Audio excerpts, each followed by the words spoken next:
Hi everybody, it's Red. I am back because I'm working on some projects and I thought, why am I not sharing this with you guys? We could be doing this together, or at least we could share some ideas about it. So anyway, this is what I'm working on. There is a sale coming up that I'm going to participate in, and it's kind of a craft fair, yard sale, art sale, anything goes kind of thing.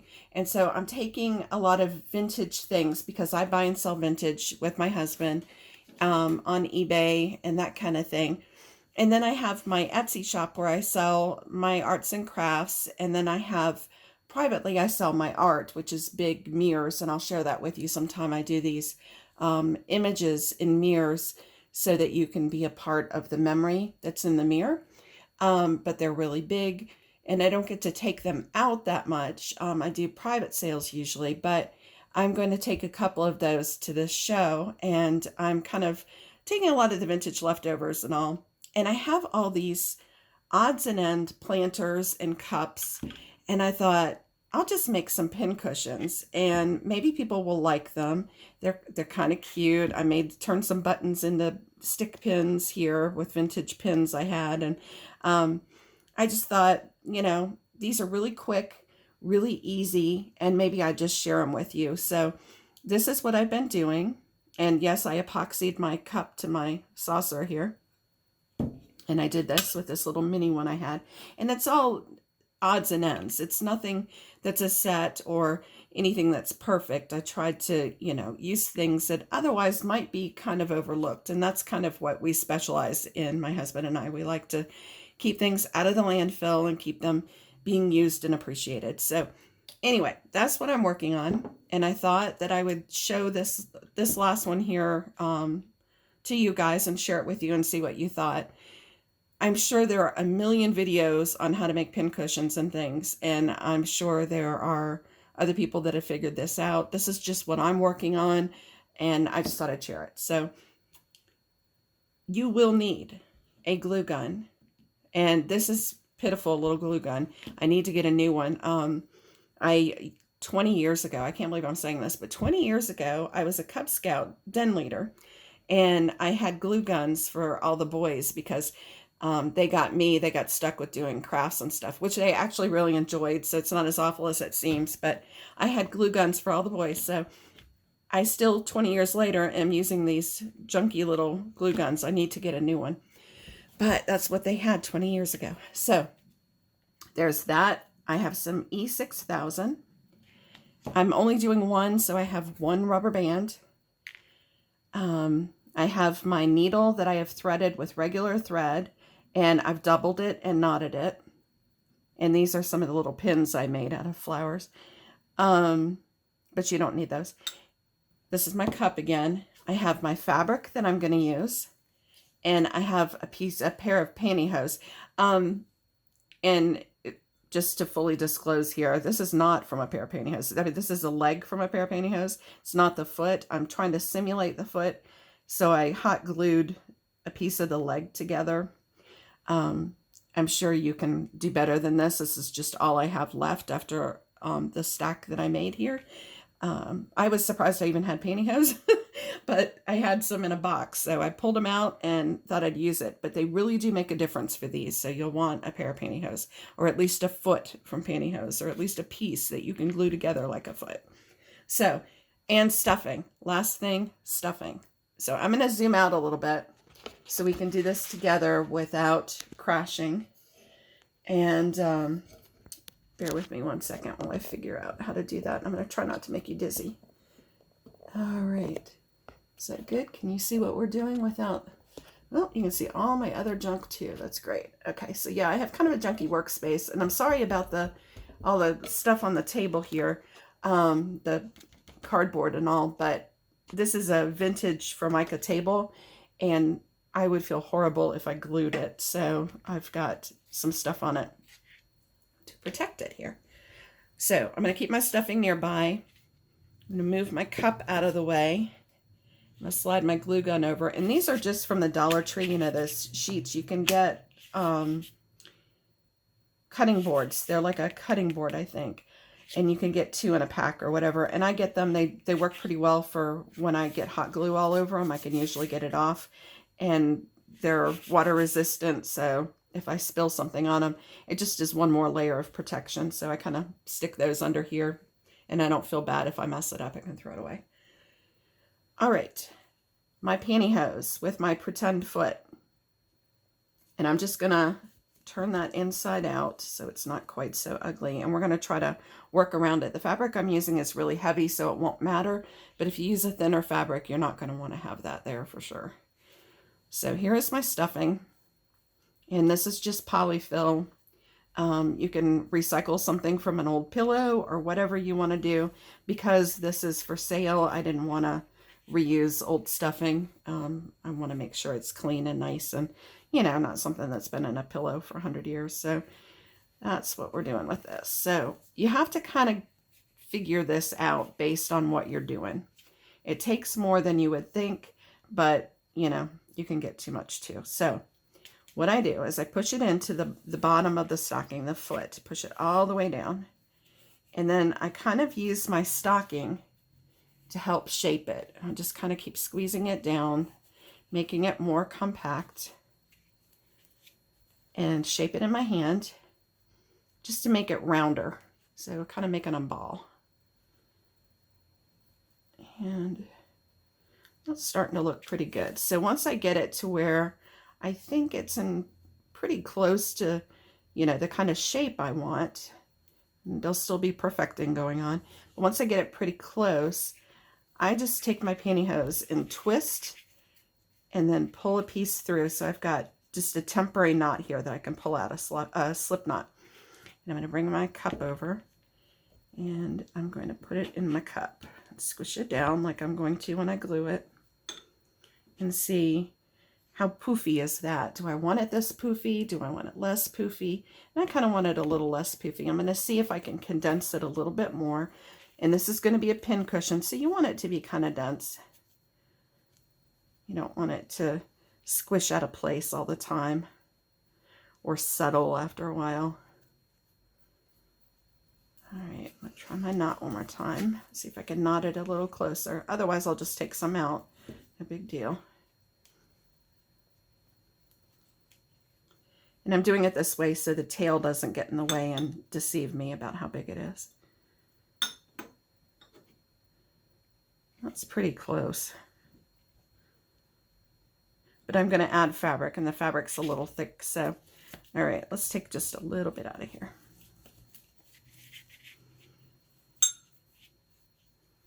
Let's take that out. All right. Yeah, we'll go with that. Okay. So here's my knot again. And again, I'm just going to pull it all the way through this time. So not the slip knot. Again, that's not the right word. Not the slip knot. Pull it all the way through. Make it as tight as you can towards the pantyhose so that, you know, you're condensed as possible. And there we go. There's my ball-ish. I'm going to take my scissors. I hope I told you to have scissors. And cut off the end of my pantyhose. And just check my knot. Okay. Now, see if I can bring you down just a little bit here. There we go.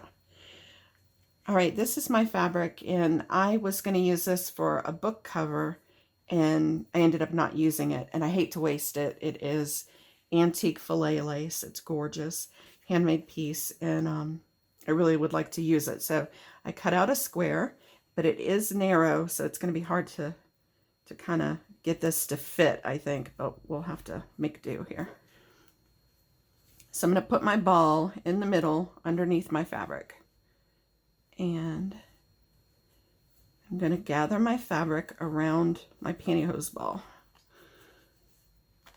So just kind of want to make it gathered, but not so that it has big folds or lumps. It's going to have some little tucks, you know, but you don't want it to have a big, you know, like have a spot where it's really folded, like a big chunk is folded over, just because it, you know, it looks messy. So try to make it pretty, squish it up a little bit, go around and Try to fix it nicely.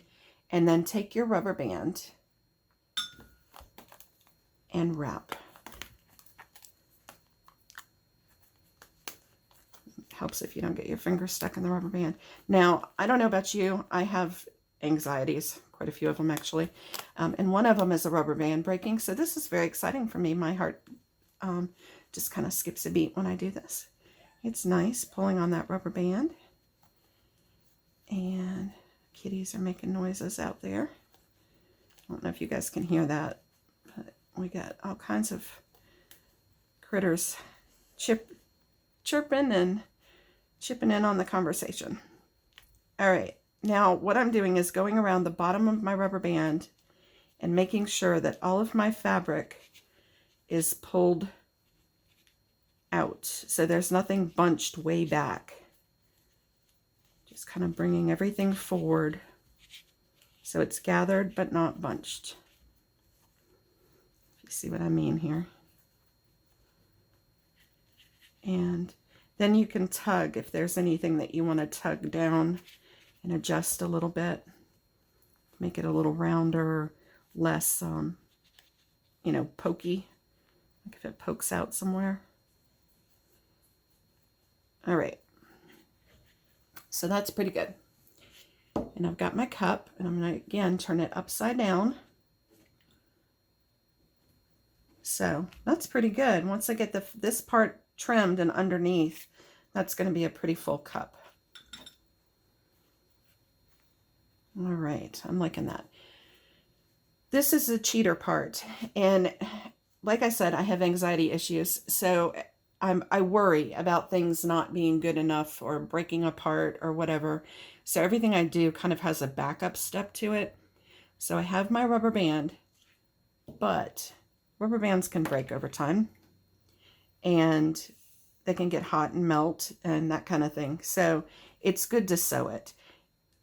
Thread can break. So we're going to use glue too. And that will hold it in the cup. But there's nothing magical about this procedure. And this is a Glover needle. So this is for sewing, repairing gloves. So it's kind of thicker than what I would normally use.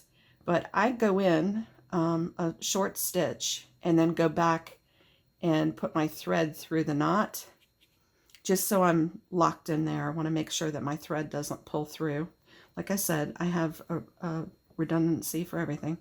And then I stitch through more fabric and pull it through, and I go around that way, just all the way through. Sometimes I go back a step and get the fabric again. So if I go forward, I go back, go forward, go back. And that way I just feel like I've caught as much as I can catch in my thread here. And this is not the easiest fabric to get through without stabbing myself, but that's okay. No pain, no gain, right? So I'm just going around with my needle, stitching it up. And if I can figure out how to edit, I will zip through the stitching part so you don't have to watch the whole painstaking process here. Because I think you got the idea on the first two little stitches probably, if not the first one. So I'm just finding places I can get my needle through. Now I'm going through and stitching. That was a big jump, so I'm going to go back through the middle again. There is nothing precise about this. I am not a hand stitcher. I'm not good at it. I hate it. I love making pillows. I hate sewing them closed. It's just kind of one of those things for me. So I do a lot of messy stitches, and I go back a lot to back up what I've done. And that way I know that, you know, it's pretty well locked in. Of course, if this was something you were going to see, I would be much more worried about it. But this is going to be forever hidden inside of the pincushion.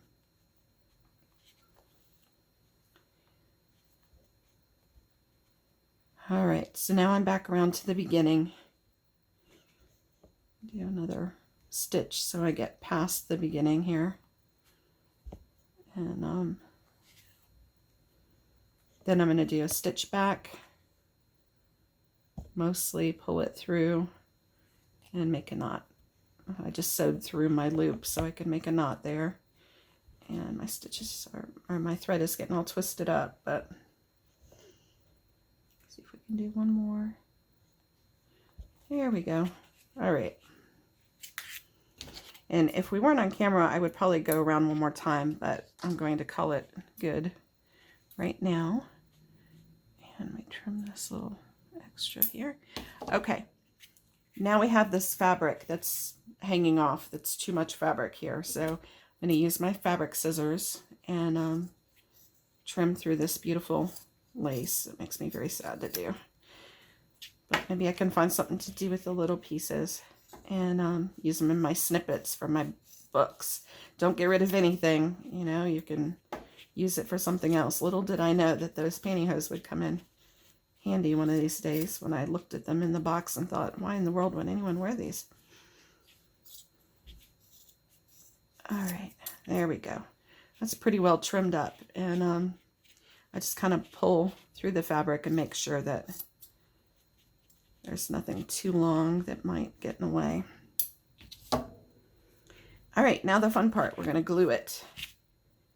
In order to glue it, all right, take your cup or planter or bowl or whatever you want to use, whatever baby shoe, you could use a lot of different things, but whatever you want to use, take it in your hand, and if you have a soft cloth or whatever, just wipe it out. Make sure you don't have any dust in there that will be forever sealed inside. And your E6000.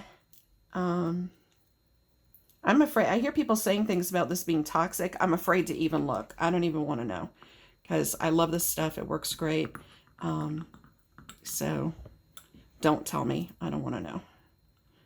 I'm sure that it's one of the many things I've exposed myself to. When we bought this house, we bought a little mid-century house. We bought it, I started rehabbing it without even thinking. So I'm sure there's a lot of lead in me too. Just all waiting to come see me. Okay. Now I have my E6000 in here, and I'm going to use my glue gun. It's all heated up, and the glue gun is not to hold this. I have no faith that it would hold permanently. And I have gone around the inside of the cup almost to the top, just so that with the E6000, so that it will, you know, hang on everywhere. I want it to be sealed all the way around. And now I'm doing the glue gun around the sides, and I'm sorry about the noise, this is awful, around the sides and the bottom and everything, because I want to have a good hold while the E6000 is setting up, because it'll take a little while to cling, and we want to make sure that our project stays in place. So before my glue cools off, I'm going to take my little guy here and squish him in. And if you squish too far and it comes back, you're going to have glue on your pincushion. So you don't want to do that, you know, be too rough with it. Push it in about where you want it to be. And hold it for just a few seconds while it dries, waiting for the glue gun to cool off, or the glue from the glue gun to cool off. I'm sorry, guys. I am working towards this show, and I thought I was tired before. Man, am I tired now. Trying to get stuff done. And when you're not working, you're thinking about it. So it will be good when I'm finished. But I'm accomplishing a lot, I think. So I'm pretty excited about that. All right. How are we looking? Pretty good. All right. There you go. You got a pincushion. And you could do whatever you want to this. You could jazz it up, add some little trim around it, or whatever you like. With this one, I did kind of a cupcake. I used a little trim around the, you know, the edges. And then this is a vintage button, and I melted it onto a pin and put some, oh, can't think of the name of it, like jewelry cement around the pin at the top, just to make sure that it had a good seal, and let it dry and put it in here. And then these are little flowers that I just attached to the pins with the balls on them. And then this little bee I melted on too. So just to kind of make like a little cute little cupcake with a garden on top or something. And you could do that with this, make your own pins for it, or do something different. add lace or pearls or whatever. In fact, pearls is a good idea. I was going to use some of my tiny flowers, but I'm thinking pearls might be better. I'm going to reach over here and grab some. I have some of my grandmother's old pins and some from some vintage sewing cases that I bought. So I'll use hers temporarily, and then I'll go get some of the other ones. But yeah, there you go. There's some vintage pearls. Isn't that pretty? So it's a quick little project you might want to try. I hope you enjoy it. Thanks for stopping by. And if you enjoyed working with me in my craziness, please click thumbs up and let me know. And leave me a comment at the bottom and let's chat. And click follow if you want to see more things going on here. So thanks again for stopping in and seeing a project from Outer Red's Head. Bye.